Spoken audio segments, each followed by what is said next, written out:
So hi folks, thanks for joining the webinar today on Kubernetes and service discovery. We're really excited to have everyone join and attend this session in our series of learning about Kubernetes core concepts and principles.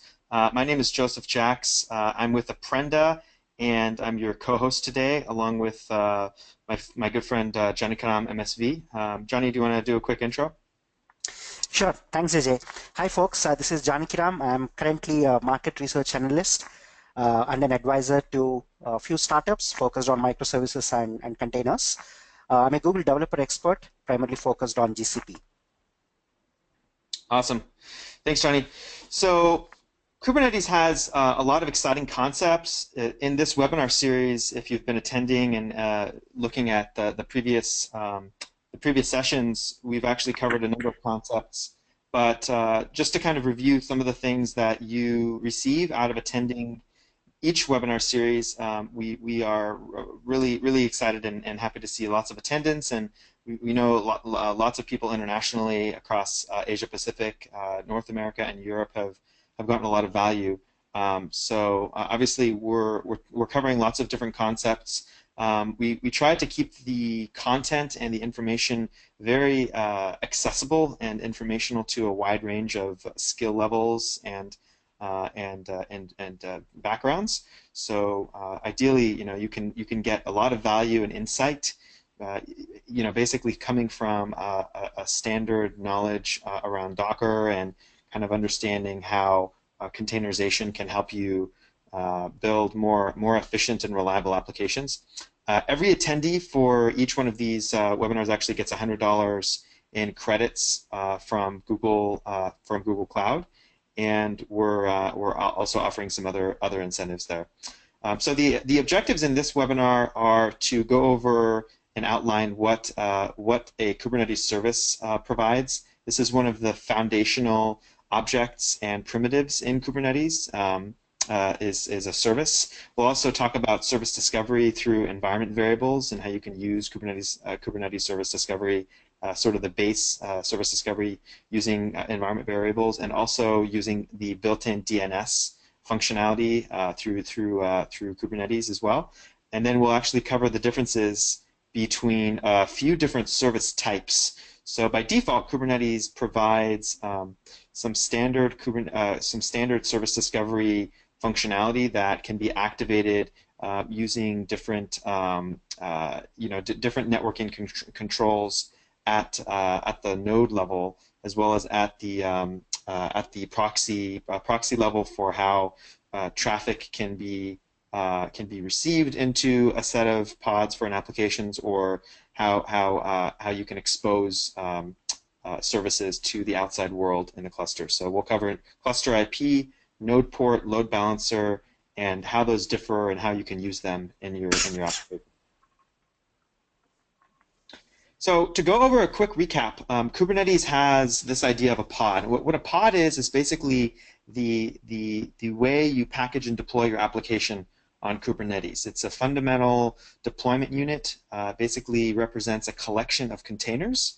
So a pod can be either one or more containers, Docker or Rocket or other containers, other Linux containers.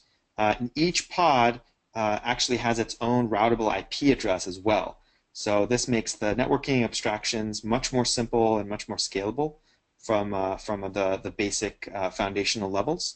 The other thing that we've covered in prior webinars here is the ability to actually label pods to provide an identity and essentially logically group those pods with some specific definition of what they do. You can also select or query the cluster and the API to match a set of pods that are providing a specific feature or function or service as part of your application. And this allows you to organize your pods very dynamically, very easily. Much in the same way that you would execute or write a Google search query, you can query the Kubernetes API and very easily find your pods and organize them using selectors. The other things we've covered are replication controllers, which also use labels and selectors. based on the labels that you have attached to pods. And Replication Controller, which essentially provides a sort of controller for ensuring a desired number or a desired copy of pods are running in the cluster at any given time. So Replication Controller essentially allows you to declare a desired number of replicas or number of instances of an application or a pod, and that number of instances is always running regardless of what happens, essentially, regardless of what happens in the cluster. So you don't really need to think about how those applications are deployed or how they survive failures and so on.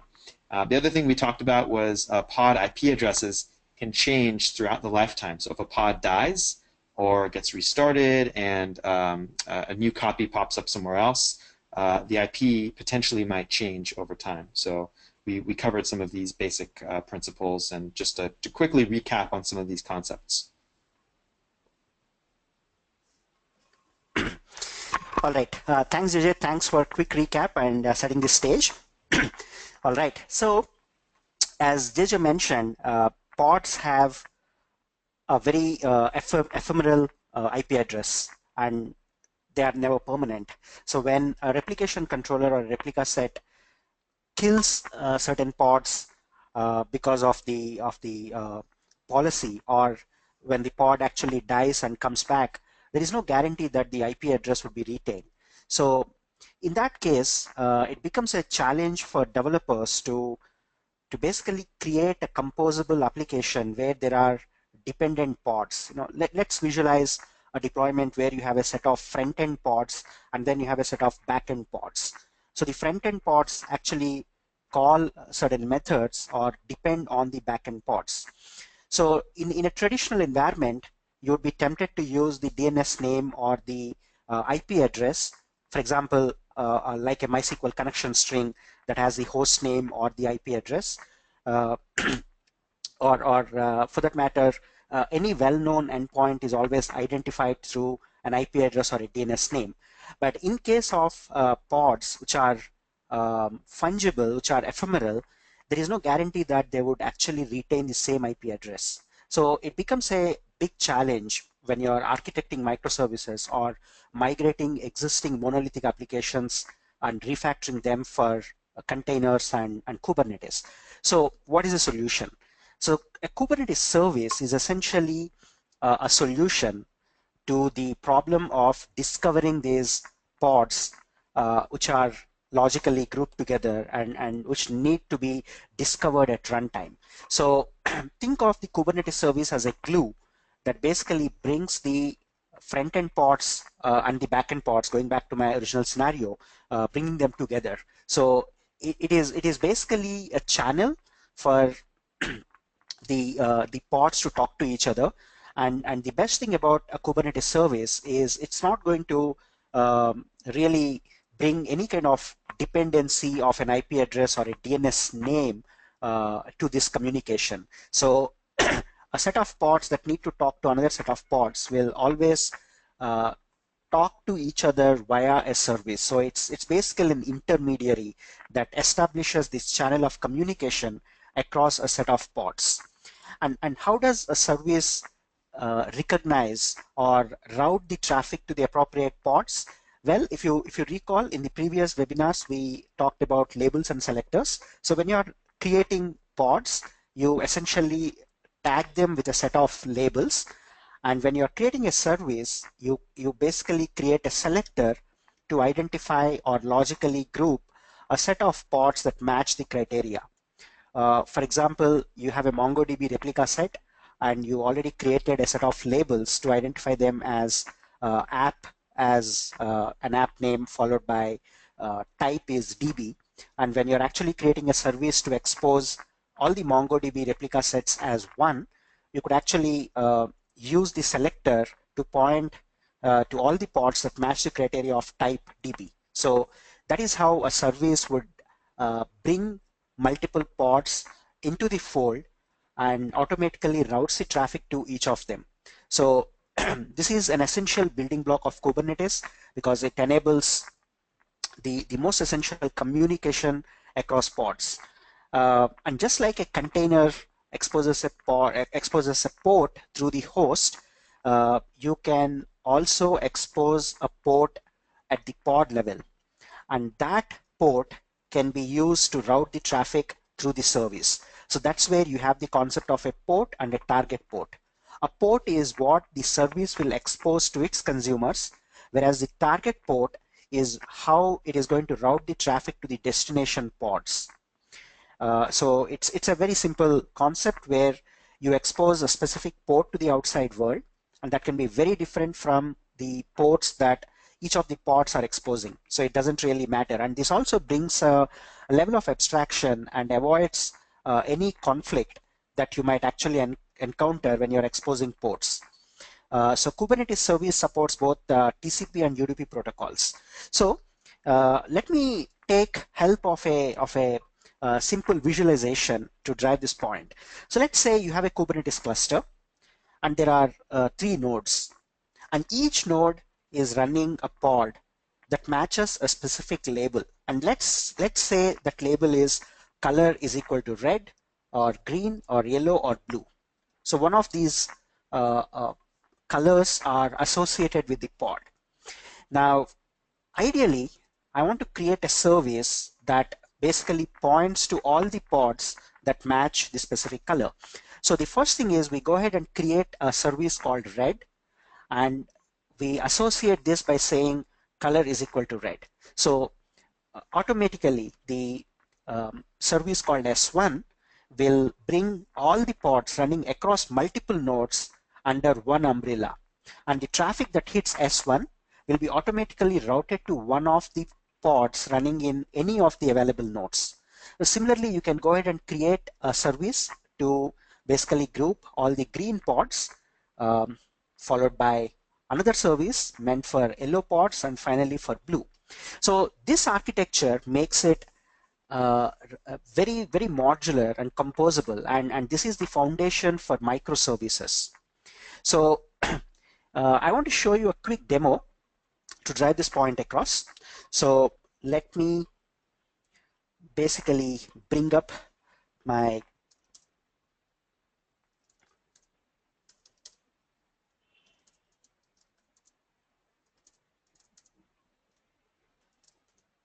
okay. So I have a very simple app. It's not really an app. It's more of a illustration to drive the point across. So I have a simple Node.js app, right? And what it does is it basically parses an environment variable and returns a simple JSON payload that says the color that we have kind of injected through the environment variable. So this is a very simple Node.js application. And I have gone ahead and turned this into a Docker image. So this is the Docker file. And then we obviously get an image. And then I take that image and I construct 3 different pods. So this YAML file that you are seeing actually has 3 different pod definitions. So the first pod has the name as red, and it also has a label that says color is red. And then when I'm creating the container, I'm injecting the environment variable that says color is red. Now I actually repeat exactly the same thing for the green pod. The only difference between the previous definition and this is the label followed by the environment variable, and the same thing for blue. So basically we are taking the same Docker image and we are creating different environment variable when we are actually launching that. I also create a replication controller. Again, a replication controller is basically a template to launch multiple pods. So here everything remains the same except that I'm actually using replicas is equal to 3, and it follows the same definition as the original pod. So we have 3 replication controllers meant for 3 different pods which are associated with a specific color. Now, how do we actually access this? Well, that's exactly what a service is, and this is the service that I want to walk you through. So like most of the Kubernetes objects, we have an API version followed by the kind, and instead of a pod or a replication controller, I actually define this as a service. And then there is the mandatory metadata. So I call this the red service. And then there is a spec. And this is where I use something called the selector. So when I say selector color is red, it goes back to all the available pods that match this label. So that is the association between the selector and the label. And then we also define the type of the port. So I'll come back and revisit this, but for now, node port is a higher level of port that we expose at the node level. So in Kubernetes, you have multiple nodes, and every node is going to expose exactly the same port with the same number. So now we are actually exposing the service called red with the port number 31001. So this is the node port, which means every node in our cluster will expose this port to the outside world. But internally, all the consumers can talk to our service using port 80. But the target port for this service is basically 8080. And this 8080 comes from the container port. So again, don't get confused. We have three different levels of, or three different ports. The first one is what you expose at the node level, what you expose within the cluster, and what is being routed to the appropriate pod, which is the actual destination. So I have gone ahead and declared three different services, red, green, and blue. Everything remains the same except that I have intentionally defined a different port. So 31001 is pointing to red, 31002 is green, and 31003 is blue. So that's the very basic definition of a service. So let's go ahead and deploy this. So let me make sure I'm pointing to the right cluster. So this is my cluster. I've been running it for a while. It's running Kubernetes 1.4. And let's also make sure we don't have any pods running. Excellent. So now I'm going to create the first set of pods. So I use kubectl create followed by first the pods, and this is another nifty trick. So you can actually create everything from one command by giving multiple -f switches. So now I'm creating, let me create the service later. So I'm going to first create both the pods and the replication controllers. So this is going to create 3 pods, and okay, I occasionally get this error. Without that, my demo is never complete. So let me just run this again to make sure everything is in place. Okay, so now let's go ahead and type get pods. So we have 3 pods per color. So that means we are running a total of 9 pods. Some of them are still getting created. Some of them are already in running mode. Now, when you actually describe any of these pods, let's describe red. You will notice that this is exposing 8080. But this 8080 is very specific to the pod, and it is available only to the containers that are running inside the pod. It's not really exposed to the outside world. At the most, this is available to other set of pods that are basically running in the same cluster. But the problem is, how do they identify this? You cannot use the IP address that is assigned to the pod because that might change anytime. So that's the reason why we create the service. So now I'm going to create 3 services. So the first one, which is 31001, is associated with red. Let me run this one more time. Okay. I have some problem with the runtime here. Okay, so let me create the services again.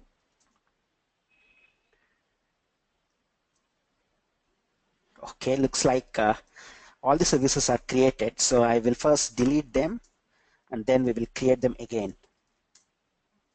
Sorry for the confusion. There is some problem with my cluster. Okay, so this is what I was expecting. So 31,001 is associated with red, and 31,002 is green, and this is blue. So now when we do kubectl get service, okay, we should see three different services with different IP addresses. Now, obviously, there is no external IP because we are running this at the node port level. So to actually access the node port, you can use kubectl describe service red. Oops. Oh, looks like today my demo gods are not with me. This happens when, okay, just give me a second. Looks like I have,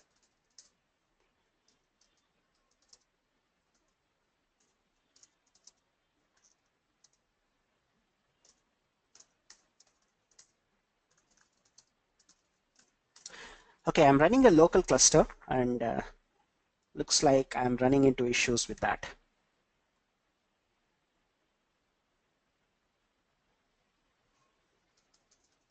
My VMs are running. Okay, that's not a problem.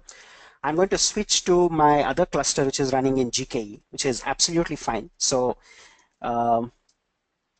config view. So I have a backup cluster running in the cloud. So I'm going to grab that, which is this, and we will repeat the same demo. So kubectl config use context.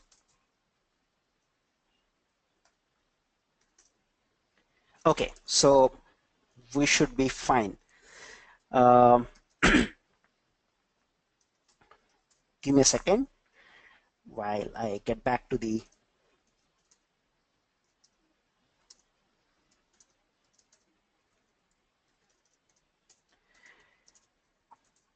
all right. So I'm going to repeat this demo very quickly, targeting my new cluster.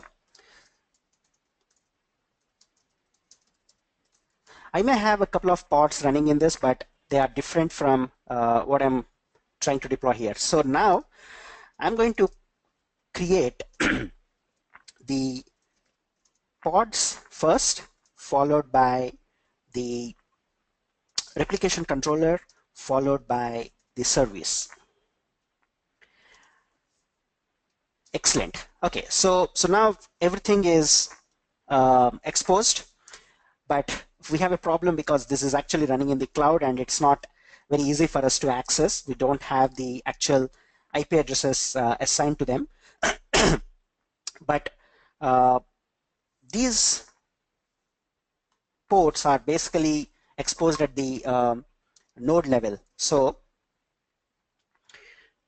let me switch to the browser and see if I can access the actual node port of each of those nodes. So I'll come to Container Engine, and you'll actually see that I'm running three different nodes in this cluster. So let's grab the IP address for one of the nodes. Okay, this is the IP address, but I also need to make sure that the security group or the firewall rule is enabled for this. So that is the challenge with dealing with the cloud nodes. So I'm going to call this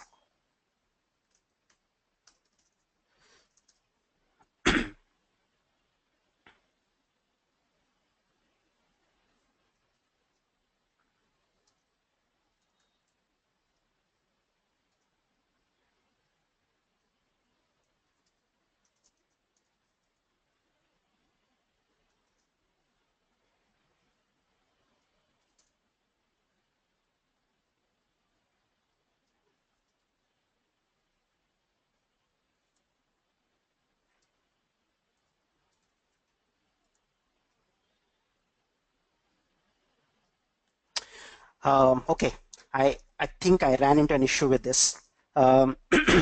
Sorry about this. This demo, I don't think I'll be able to continue because it will take time for me to create the actual firewall rule, change the node port, and redeploy this. But this could have been a fun demo. I'll record this separately and upload it and share the link with you. Sorry about that, but let's get back to the session. So basically, what I wanted to show you was how I create the actual service, and then I change the labels. And the moment I change the labels and try to access the service, it basically comes back. As in, you can basically change the labels and use the same service endpoint, but hit different ports. So while this is going on, I will just attempt one thing with my local cluster.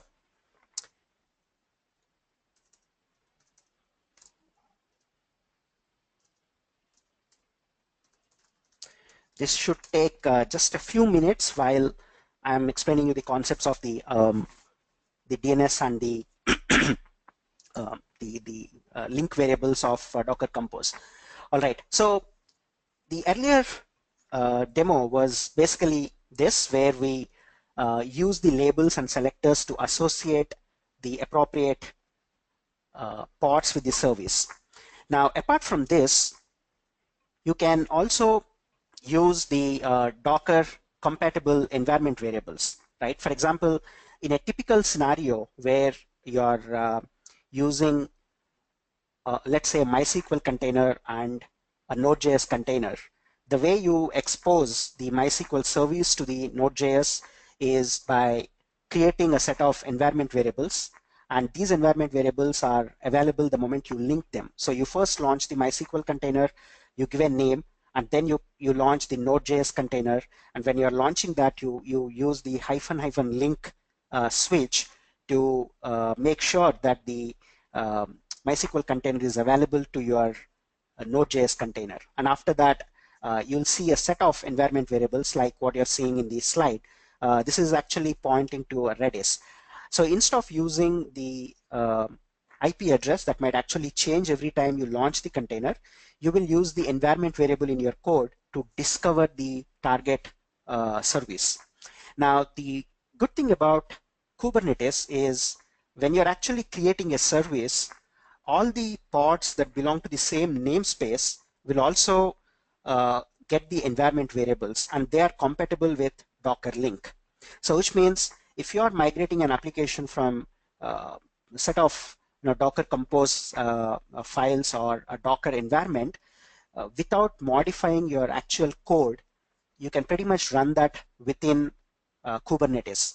So this is one of the mechanisms for discovering the services. And if you are familiar with linking Docker containers, this is pretty much the same. This is exactly how you continue to run your microservices even in Kubernetes, the way you have been running it in Docker Compose. Apart from this, the most powerful concept of Kubernetes service discovery is the DNS names. So basically the DNS server, which is actually an add-on, but it is available with most of the deployments, it watches the Kubernetes master every time a new service is created. So an event gets raised every time a new service is created, and the DNS service immediately creates a set of DNS records. And these records are always in the canonical form of myservice.mynamespace, where my service is the actual name of your service that you're going to create, and the namespace is the namespace of your cluster. By default, this is going to be the custom default cluster, unless you created an additional cluster namespace. So basically, it will be service.default.cluster.local. That is typically the DNS name. So if you are really using DNS as the mechanism for your applications, you can continue to use DNS without modifying your code. So developers get the choice of using either a Docker link compatible mechanism to discover services, or they can use the DNS-based discovery. And DNS-based discovery works exactly the way typical client-server application would work. So I'll come back to this in a second, but let's touch upon the concepts of cluster IP, node port, and load balancer. So cluster IP, as I mentioned earlier, is an endpoint that is reachable within the cluster. So the scope of a cluster IP is pretty much confined to the cluster. If you have multiple pods running within the cluster, this IP address is available only for the pods that are running within the cluster, but you cannot have, for example, a browser directly invoking the or accessing the web page, or a tool like curl or any other API client invoking the REST endpoint. So cluster IP is very internal. And what is the use case? Where do you use cluster IP? There are a lot of scenarios where you may never want to expose certain services to the outside world. The classic example is a database. When you are deploying MySQL, Redis, Postgres, or MongoDB, there is no reason why you should expose that to the outside world.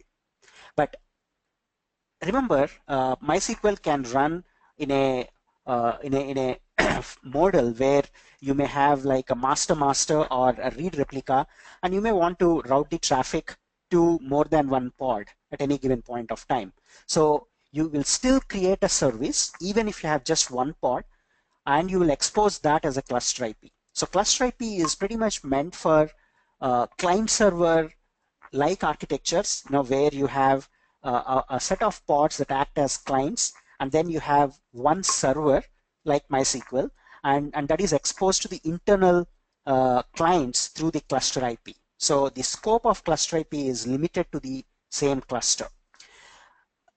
At the same time, there are other set of services that you need to expose to the outside world. For example, your API endpoint, your website, your static content. So all of them need to be exposed to the outside world, and that's when you will actually use node port. So whatever is configured as the node port endpoint will be exposed on every node of the cluster.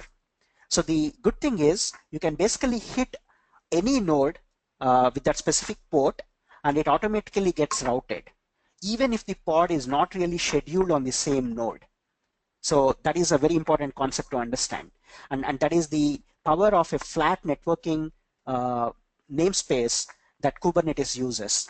So let's say you deployed just 2 pods in a 4-node cluster, and the pods are running on node 3 and node 4, but you end up hitting the endpoint, which is the node port on node 1. But there is no pod running on it, but Kubernetes will basically use a proxy to bounce the traffic from node 1 to node 3, where the actual pod is scheduled and matches the selected criteria.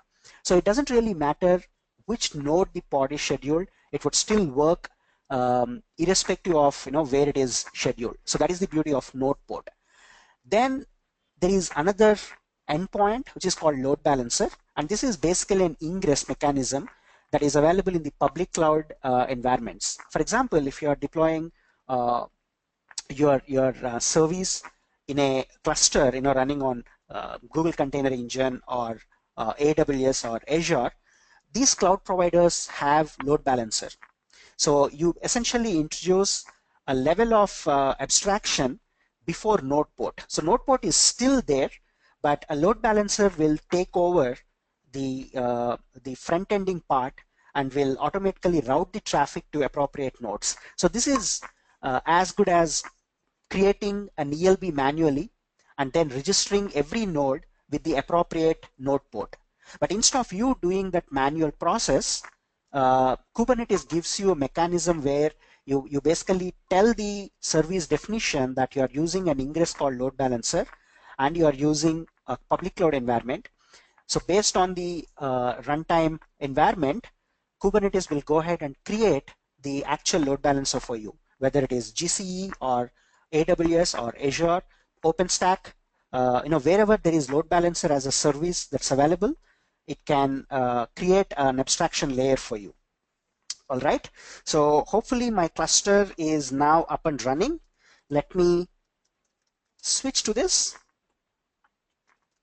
kubectl config use context vagrant multi kubectl get nodes. Come on.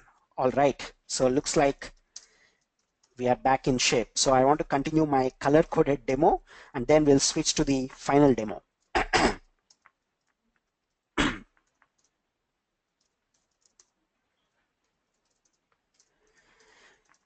All right. So let me just make sure. Okay, we still have the pods running and we have the services running. Awesome. What I have done is I have already created host entries for my nodes. So when I say ping node 1, it automatically pings one of my Kubernetes nodes. So now, if you remember, we created 3 services, right? So describe service read. So this shows that it's currently listening on 31,001. So when I actually do a curl followed by node 1 and the port is 31,001, this shows color is red. This is perfect. That's because this request is actually hitting the node and that is forwarded to the port, and the port knows that it has to route the traffic to one of the pods that matches the label called red. Now similarly, when I actually hit port 31002, we get green and 3 is mapped to blue. This is exactly how my application is designed. Now let's actually do something interesting. So I'll come back to my editor and I keep everything as it is, right? But instead of the selector going to green, I will change this to red. So even blue service is pointing to red and even the green is pointing to red. So we'll save this, come back and apply the service. Okay, now the service is reconfigured. When I go back and hit the first port, it is red as expected, but I actually use 31,002 and interestingly we see red. And when I hit 31,003, it is still red. We haven't touched the code, we haven't done anything, but we just changed the association of the service to pods by modifying the selector value. So here the very first service, of course it is pointing to red, but here instead of pointing to the set of pods that match the color is equal to green label, I have changed it to red. So that's the reason why every service is pointing to the red pods. So now we will reset this, save it, come back and reapply our service definition.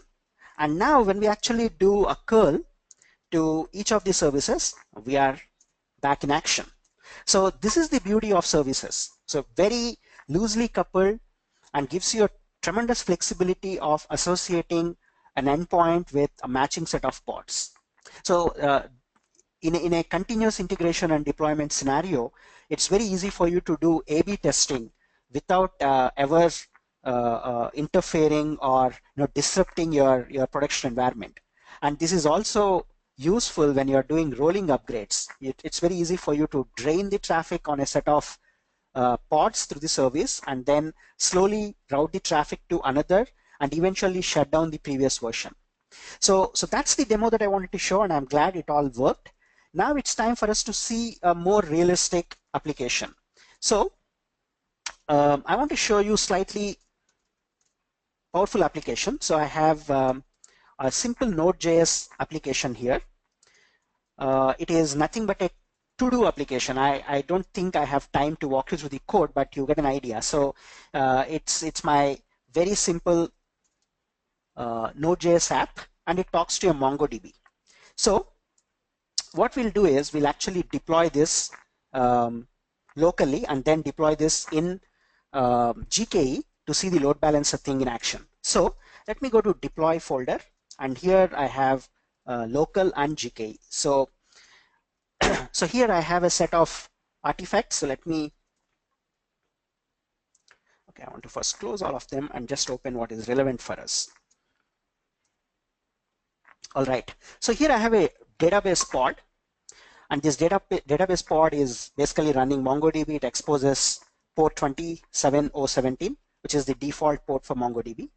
I also have a database service, which is exposing the port, and this is cluster IP. I don't want the external users to access my MongoDB pod or service, so I turn this into a cluster IP. So all the other pods running in the same cluster can access, but no one from outside environment can ever touch the MongoDB. So that is the cluster IP. Then I go ahead and create my web pod, which is created with a set of labels. So name is web, app is to do app, and it is pulling an image from Docker Hub, exposes port 3000 internally. Then I create my external service, which is the web service. Now the web app should be, obviously it should become accessible from the outside world. So here I go ahead and turn this into a node port.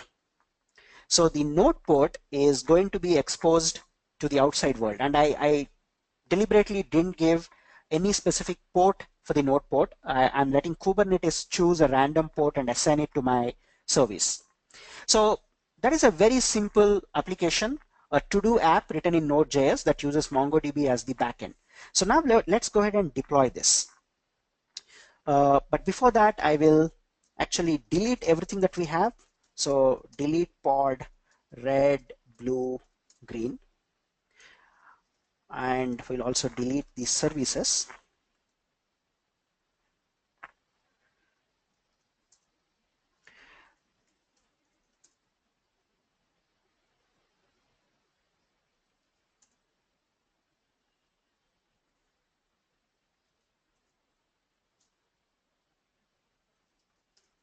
Okay, and finally, let me make sure I'm killing all the pods. Excellent. So now when I actually do kubectl, they're terminating. That is fine. So now I'm going to deploy the app, right? So first thing,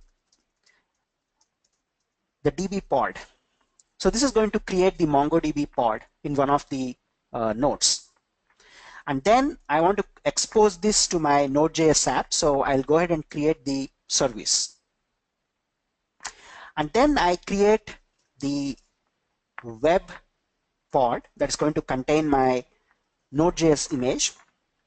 And finally, I'll also create an RC, which is the replication controller. And finally, a service to expose this to the outside world. And here, if you notice, it has picked up a random node port 31912, and that's where my web service is listening. So now when I actually do a kubectl get pods, this is perfect. I have 2 web pods running and 1 database. And when I look at the services, there is 1 DB service and 1 web service, and DB is internal. So when I actually do describe service web, it shows me that this is the port number on which my app is listening. So now I will actually use the browser to access my app, and here is my very simple to-do application written using Express, and it's a simple mean app. Okay, so now we have seen an end-to-end deployment. So now let me get into the web pod, kubectl exec -it web bin bash. So this will drop me straight into the shell of my Node.js web container. And here if I type env, you will see something very familiar.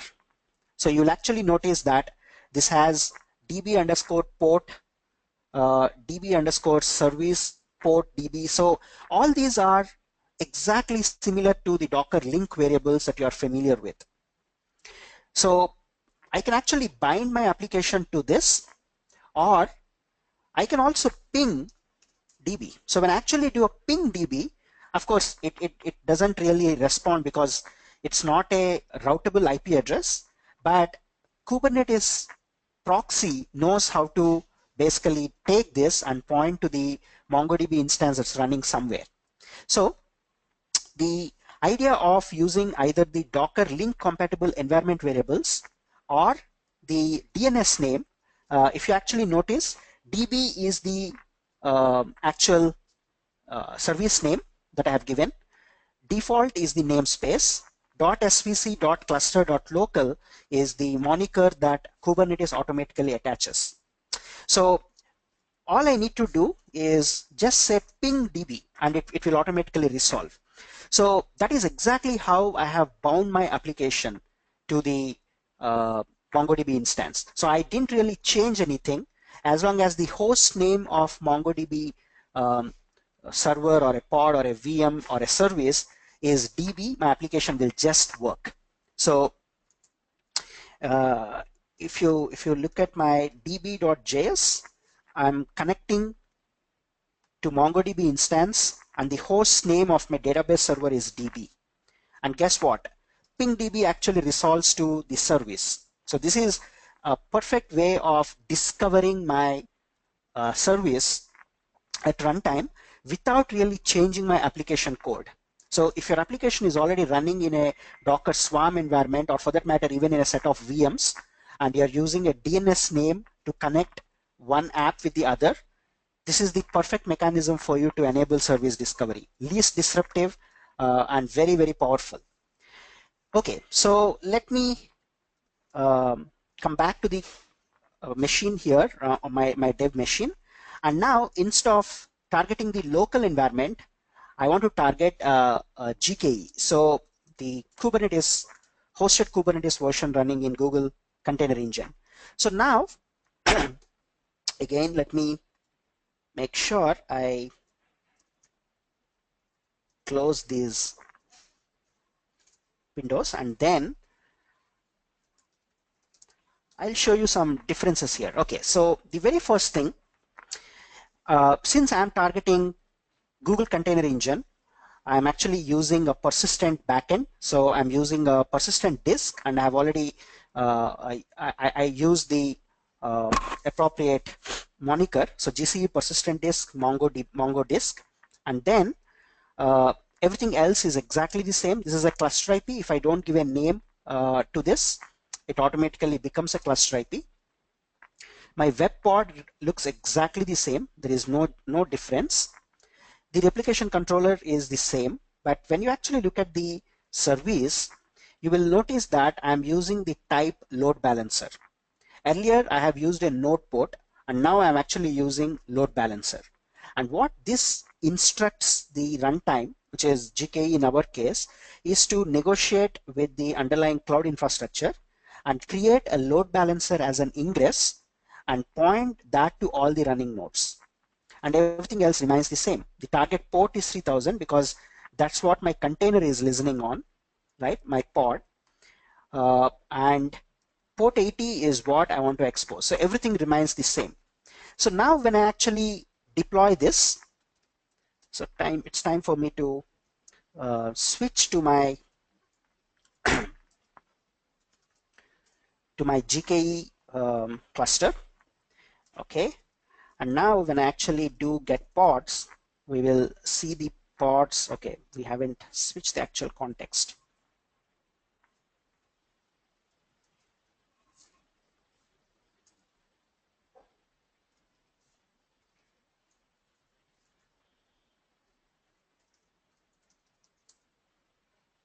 Okay, we are now using the GKE cluster. Okay, so here when I do the get service, of course we have deployed our color-coded services earlier, but you'll also see there is a web service and it is using the external IP as this. So when you actually do kubectl describe service web, it shows that the type is load balancer, selector is web, and the load balancer ingress endpoint is this. And the node port is still available, but that is dynamically assigned by Kubernetes. So when we actually switch to the browser and take a look at the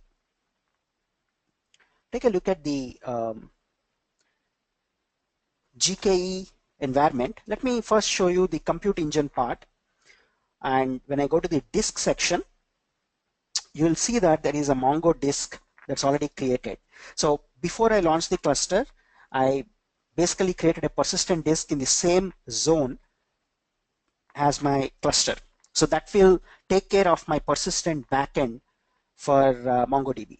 Then if you go to networking section and look at load balancing, you'll actually see that there is a load balancer that's created for us, and this is the IP address. And this IP address is what is shown here. So this is the third type of the endpoint that we are using. The first one is cluster IP, meant for internal services. Second is node port, a dynamically assigned port on every node of the cluster. And the third one is the load balancer, which is another layer of abstraction and routing that is available in the public cloud environments. So now let's grab this IP address, go back to the browser and hit this. So now we are actually accessing the same app running in GKE, which is behind the load balancer, right? So this just works. So that is the concept. Services can be very confusing if you don't really understand them thoroughly, as in if you don't differentiate between cluster IP, node port, and load balancer, this may be overwhelming. But my attempt through this webinar was to make sure that you understand the subtle differences between these and how you can leverage the service discovery part of Kubernetes when you are migrating applications or even designing applications and microservices for Kubernetes. So that brings us to the end of this. I have shown you how to expose a service internally and externally. The next webinar is going to be on December 15th, just before the vacation starts.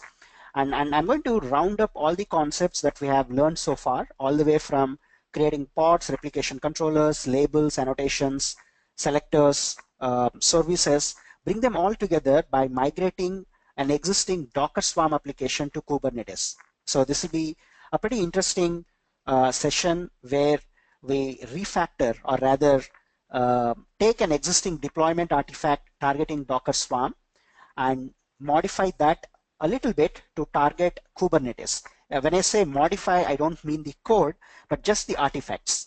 So kube.live or even the old domain kubernetes.live is where you can start registering. I haven't updated this site yet, but in just a day or two, we'll update that, and do sign up for the upcoming webinar, which is on December 15th.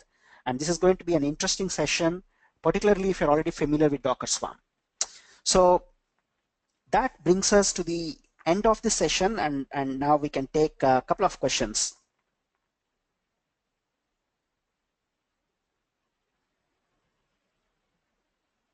Awesome. Yeah, sounds like we've got some good questions that came in, Johnny. So I'll read a few here that I didn't answer directly one-on-one with people. It looks like we've got a question from Francis here. Is the Kubernetes DNS service smart enough to look in the current namespace if you just use the name of the service without the namespace? For example, http://service-name.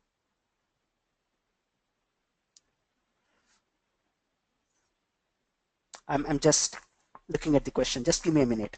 While I'm going to respond to that, I want you to take a minute and tell us what you felt about this webinar. Your feedback is extremely important and valuable to us. So I appreciate if you can take a minute and respond to this.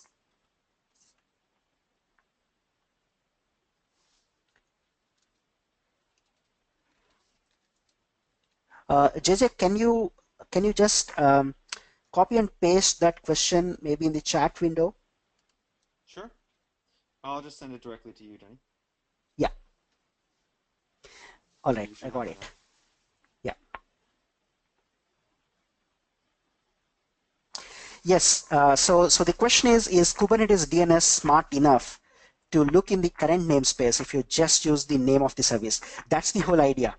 So when you actually use a service name, it by default resolves within the same cluster. And the beauty is, if you really want a service that is available in a different namespace, you can still enable that. So provided you have the appropriate policies in place, you can create what is actually called as a headless service. That is slightly an advanced concept, but a headless service is a service that acts as a real proxy. So it doesn't have a backend pod or a set of pods to talk to, and it just acts as a forwarder. It's a router. So if you really want to talk to a service running in another namespace, and you want to enable a set of pods to consume that, all you got to do is create a headless service and point the headless service to the external service, or for that matter, any other IP address. So if you are interested in learning more, check out the documentation, search for headless service. That should really help you understand this. Awesome. There are a couple of more questions. Let me pick one. Can we call services a load balancer? Technically, yes, but it is more than a load balancer. It is basically a proxy plus load balancer. It's a proxy because instead of hitting the actual node, actual pod, actual container, you're talking to a well-known endpoint which will automatically route it to the destination. So in a way, that's a proxy. But it also does basic load balancing. So technically, it's a combination of a proxy plus the load balancer.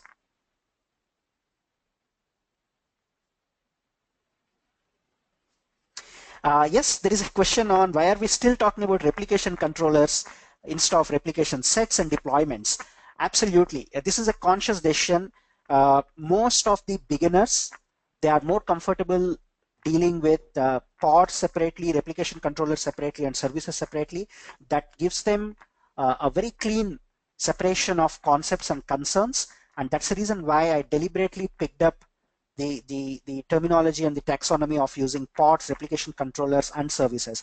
Going forward, we'll actually use deployments, which are essentially a consolidated mechanism to deploy an application, which is a combination of all the artifacts that we have dealt with so far.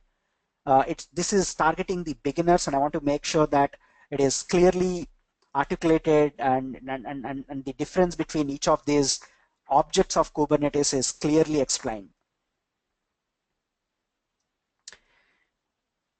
Awesome. So that brings us to the end of this webinar. Thanks so much. Your feedback is very encouraging to us. And do sign up for the upcoming webinars, cube.live. And in a few days, I'm going to send you the link to the recording as well as the slides and the source code on GitHub.